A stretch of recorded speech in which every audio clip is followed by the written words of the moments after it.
તો રસોડાનું પ્લેટફોર્મ આપણે ગમે એટલું પણ સ્વચ્છ રાખતા હોય ને તો પણ અમુક ટાઈમે ત્યાં વંદા થઈ જતા હોય છે, અને રાતના ટાઈમે તો ખૂબ જ આપણને સિંક પાસે કે પછી આ રીતના ગેસના ચૂલા પાસે આપણને જોવા મળતા હોય છે, અને કબાટના જે વાસણ રાખેલા હોય છે ને તેમાં પણ આવી જતા હોય છે. તો તેના માટે તમને આજે એક સિમ્પલ આઈડિયા બતાવું છું. આપણે કશું જ કરવાનું નથી, ફક્ત આપણે છે ને આ રીતના જુઓ બેકિંગ સોડા જે આવે છે ને, સાજીના ફૂલ જેને આપણે કહીએ, તે આપણે લઈ લેવાના છે.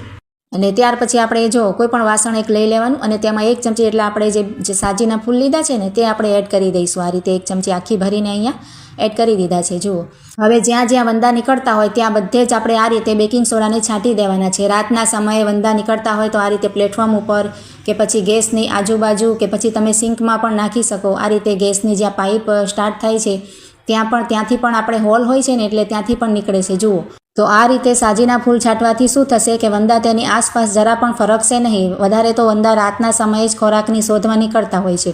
આ રીતે ન કરવું હોય ને તો થોડુંક પાણી લઈ લેવાનું, અને તેમાં 1 ચમચી જેટલો ખાવાનો સોડા એડ કરવાનો, અને થોડુંક આપણે વિનેગર 1 ઢાંકણ જેટલું નાખી દેવાનું, અને તેને સરસ આપણે મિક્સ કરી અને કોઈ સ્પ્રે બોટલ હોય ને તેમાં ભરી લેશો, અને તેને પણ છાંટશો ને પાણીને તો પણ તમારે વંદા નહીં આવે. જુઓ, ખૂબ જ સરસ બંને આઈડિયા છે, જરૂરથી ટ્રાય કરજો.